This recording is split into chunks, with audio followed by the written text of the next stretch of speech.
Funding for the art show was made possible by Montgomery County Arts and Cultural District, the Virginia W. Kettering Foundation, proud supporter of the arts in our community, and viewers like you. Thank you.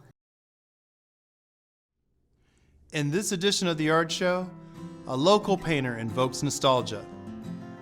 People would come to me and talk about, that looks like a place that used to be out on the street for me. Write a piece of history. Now I know that you look, and if their feet aren't touching the platform, they're going to go up and down. That's the fun ones. We learn how a sculptor fell into claymation. I feel like art picked me. And a city turns to public art to enhance downtown appeal. Public art is critical for any healthy downtown. I mean, not only is it beautiful, but it gives people a reason to come downtown. It's all ahead on this edition of The Art Show.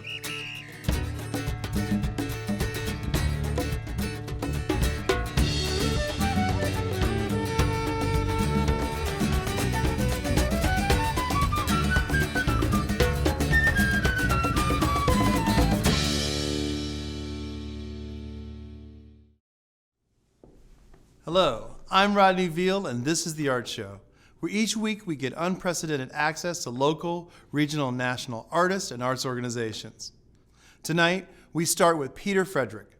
He's a self-taught Dayton watercolorist who captures the landscapes of Ohio, Pennsylvania, Indiana, and Kentucky. Peter is drawn to subjects that possess a nostalgic quality and subjects with bold, contrasting values. It's not a real popular thing, I think, to paint old landscapes anymore. I just like the more old-fashioned style for some reason. But people would come to me and talk about, oh, you know, that looks like Grandma's farm, or that looks like a place that used to be out on the street for me. I embraced that and thought it was a pretty nice thing to talk about with people and a way to share the art with them.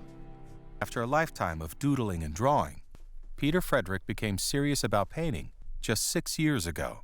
When I was a kid, I loved to draw, always did, and doodled, and I didn't learn math because I drew all the time. I think I was 12 years old. My parents wanted to find some way for me to expand and in a suburb of Akron. We had a nice art center, but there was no place for kids who weren't drawing at a kid level. So I went in with the adults, and we brought all the watercolors and paper and all the brushes and paints and everything I would need. I'd rather be, in the yard playing with the kids, so I didn't hang out there too long. In my 20s, that desire to paint really hit me, and I wanted to do something with the art. So I bought a book that looked interesting and repeated those techniques over and over. But it paid off because I learned some pretty difficult techniques right off the bat. Then life happened. We had 4 kids and a few houses and busy work, and then 10 years passed before 2009 came and I really started to paint seriously.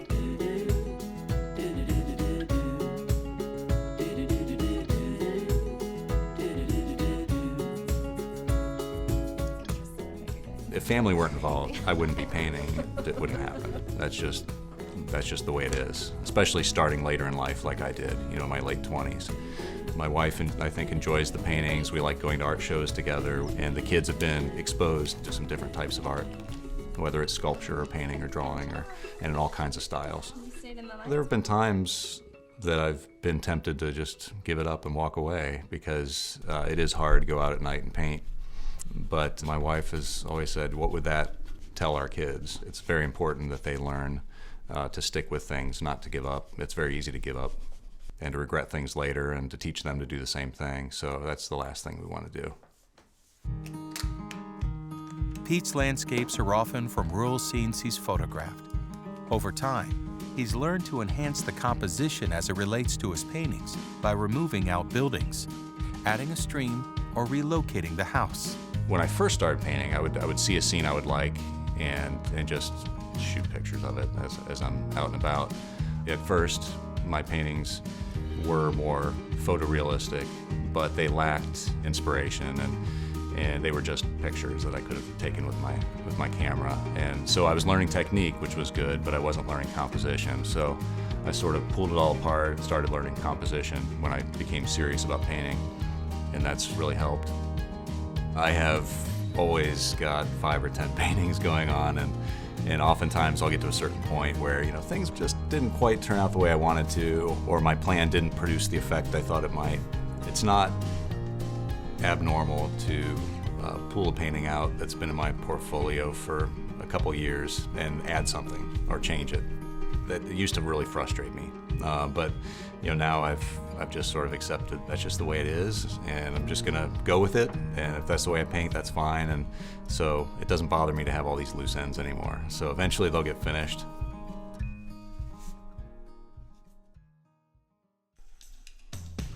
I'm not painting just certain areas on dry paper. I have a 2.5-inch brush, I have a 4-inch brush, and I put a lot of water on the page and just paint into the water. And then when that first layer dries, the second layer then is a little more dry of a paint, and I'll work in smaller areas. So it's like taking the same technique in that first big loose wash and repeating it in smaller areas all over the page. Controlling the moisture is by far the hardest thing to learn, and learning that you can do different things with the pigment in water at different levels of wetness. So when I have just a puddle sitting on water, I can do things that I can't do when it's almost but not quite dry. I know I'm going to paint in layers. I know it's going to be 3, 4, 5, 6, 7 layers of paint. So if I make a mistake, it's not really going to affect anything. I can go right back over it and change things. But the knock on watercolor is that you have to be really careful because you can't fix anything. Well, that's true if you paint in 1 or 2 layers. But if you do what I do, I can fix almost anything now. I'm not sure that watercolor really comes naturally to anybody. It can be a very difficult, unforgiving medium. You have to see how much water you have on the page and see what happens when you put the pigment into the water and watch how it expands and moves and dries and works. It's a very difficult thing to do just to pick up. When I teach, I try to encourage people just to get reps. In every class we start by doing a very simple sky painting. Those techniques apply to every layer of paint they're going to put on. So it's very important to see what happens when you use the water and the paint on the paper.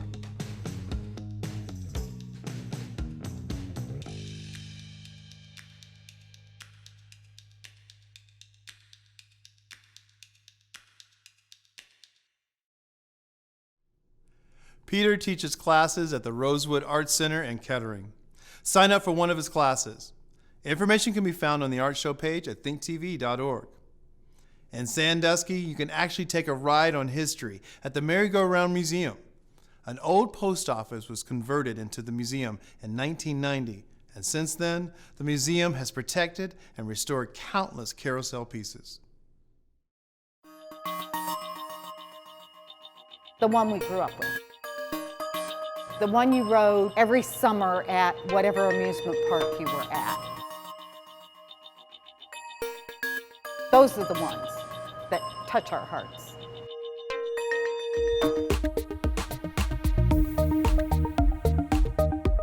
We are an organization dedicated to the preservation, promotion, and protection of carousels and their art and history. We love promoting it through giving carousel rides and tours and helping people learn a little bit more about where carousels fit into America's history.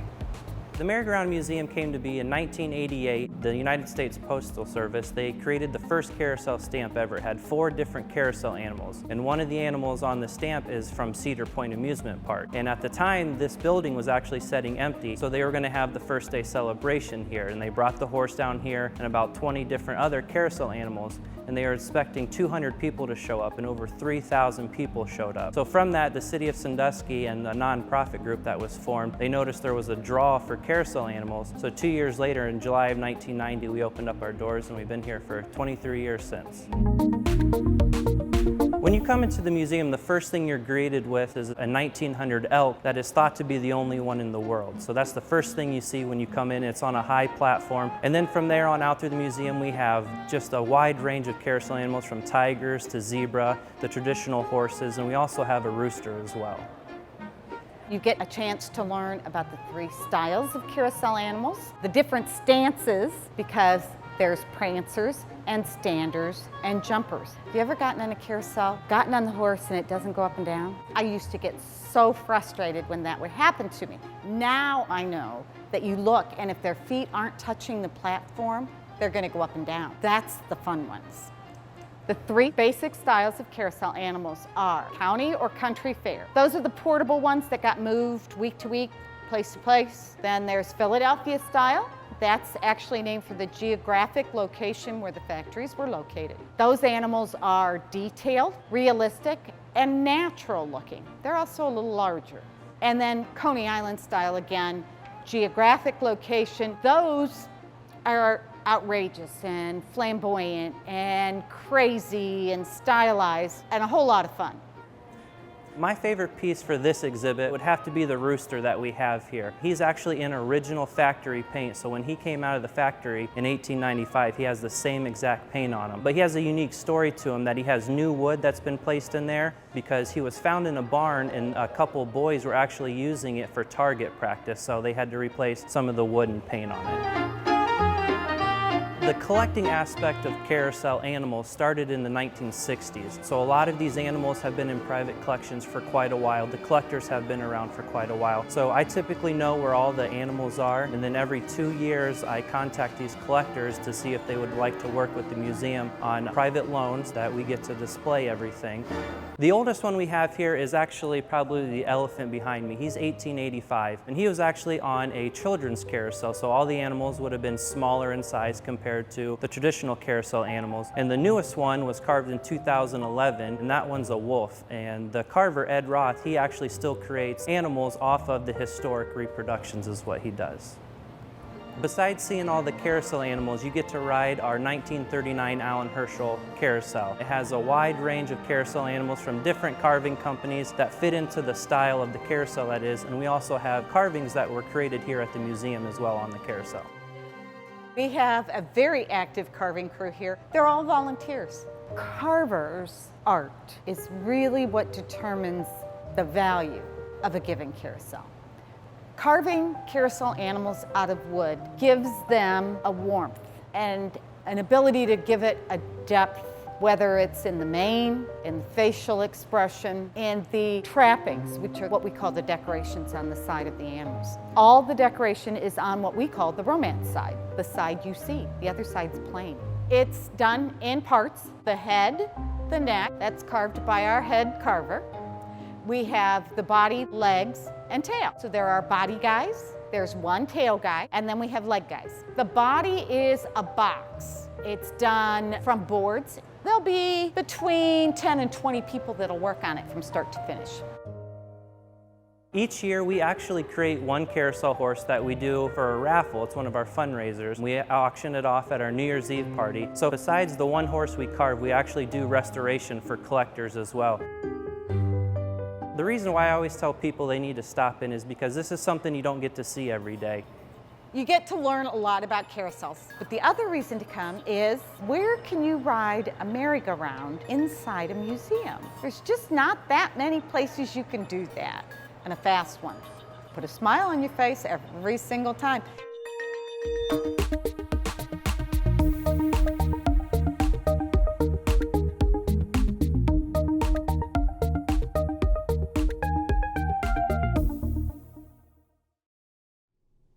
The museum's hours change often, so be sure to check them before heading out for a road trip. You can find details at thinktv.org. Click the Art Show. Are you an artist or know an artist with an interesting story? Pitch it to us. Send an email to theartshow@thinktv.org. Include contact information and links to performances or art samples online.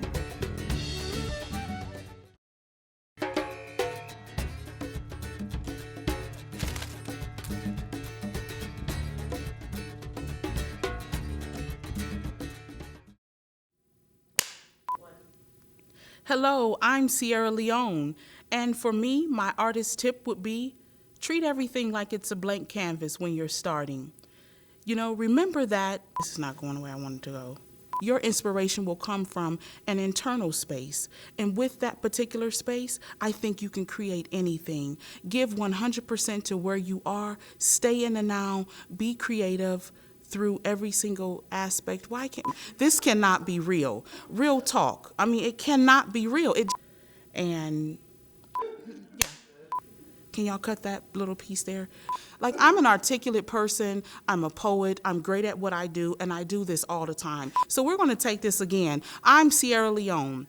And as far as my inspiration, I would say it comes from creating in the moment, being beautiful in everything that you do, giving your whole heart, inspiring those that you interact with, and most importantly, showing up.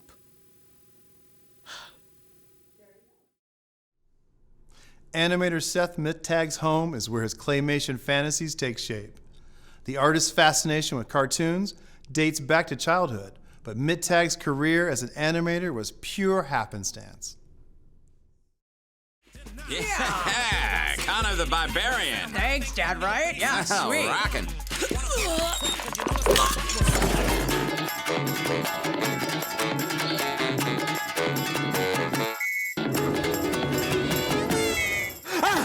As a kid, I studied cartoons, of course, like every kid. My brothers and I, we would copy drawing cartoons. We would drive my mother crazy by speaking in cartoon voice all day long. Go ahead, rub my face in it. You know, I had this like background in knowing a lot about cartoons and things, so. My wife was at a party in New York, and she was hanging out with some producers and things like that. And I had at home been making these little claymation cartoons. And she found out that one of the producer guys owned an animation studio, and she told them that I was an animator, which in the business means like you have an agent and you get like lots of money, when in reality I'd just been making these little cartoons. And he was like, great, we're shooting this thing, I need some more animators, can you have them come down? And so I ran down to the studio to do the animation test, and I was like, well, I don't really do this, but I'm a sculptor. And so they stuck me in the sculpting department, and that's how I got started.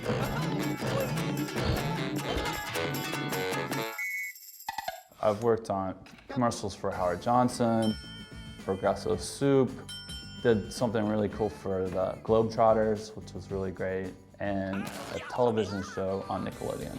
I worked on the pilot.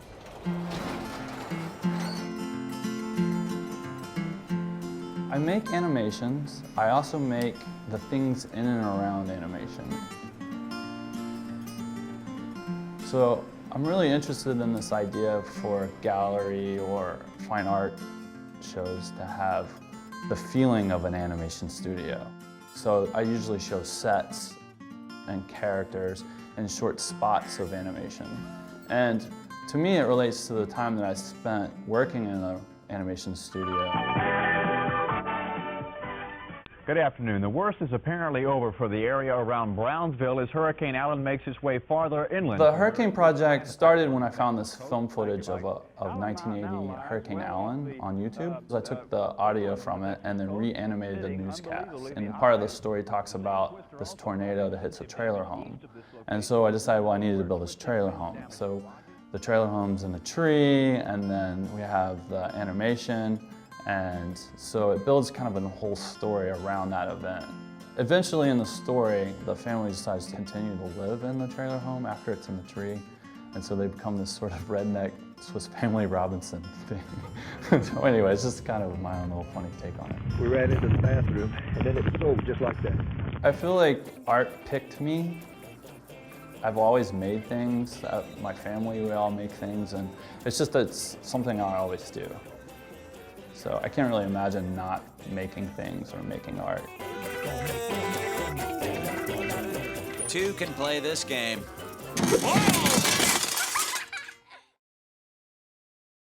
Finally, tonight we meet local artists on a mission to bring more art to Orlando, Florida. Ranging from a flock of birds to an abstract tree, new artistic landmarks have been added to the city to revive its downtown.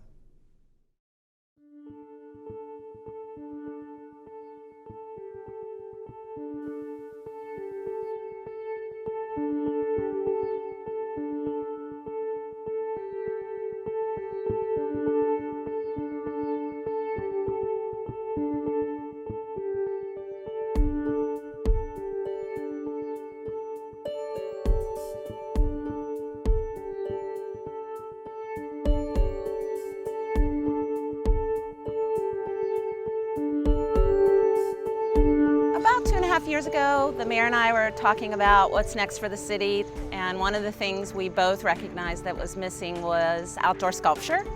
So he said, if you'll help me put together a sculpture program, I'll help you raise the private dollars that we need to achieve it. We went out and we raised $1.5 million in private money and got 8 sponsors, did an international call to artists, had 187 responses from 36 states and 16 countries.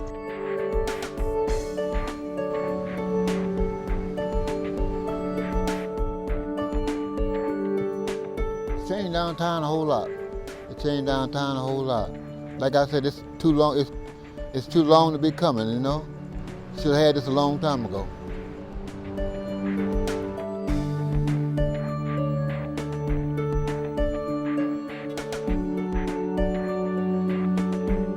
Public art is critical for any healthy downtown. I mean, not only is it beautiful, but it gives people a reason to come downtown. It creates conversation, it creates economic development because people will come downtown, do the walking tour, which is about 2 miles. We have art for everybody. All 8 sculptures are completely different.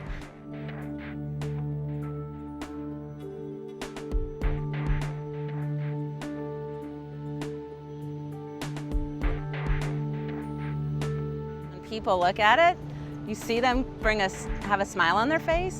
It's just really interesting, and I think that all the sculptures are beautiful, and someone will find something that they will like downtown in Orlando.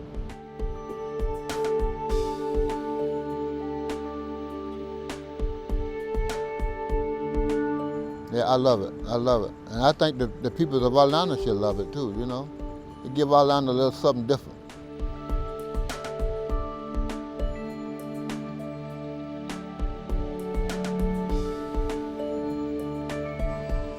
Take Flight is across the lake, and the sculptor's name is Dal Bloomberg, and it's one of the ones that we've probably received the most compliments on.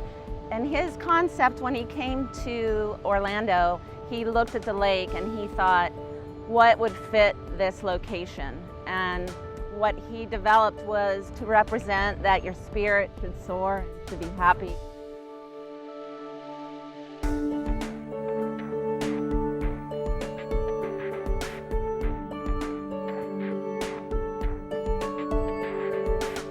Well, you know, we want Orlando to be the premier world-class city, and we're accomplishing that step by step, and so that's why we're here.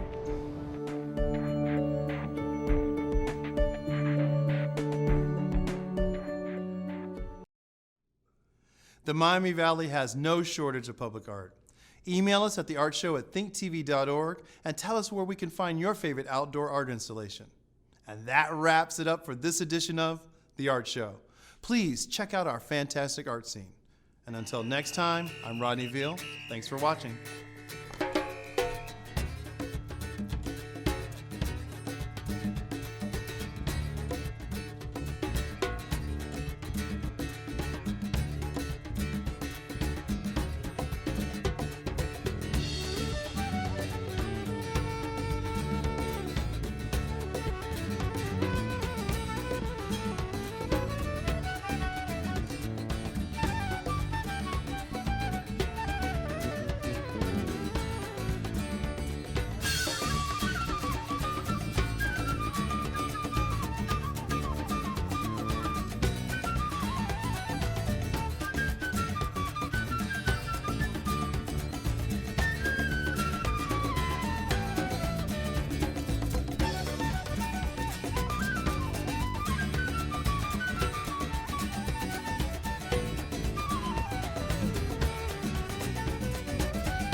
Funding for the Art Show was made possible by Montgomery County Arts and Cultural District, the Virginia W. Kettering Foundation, proud supporter of the arts in our community, Ohio Arts Council, Ohio Humanities Council, and viewers like you. Thank you.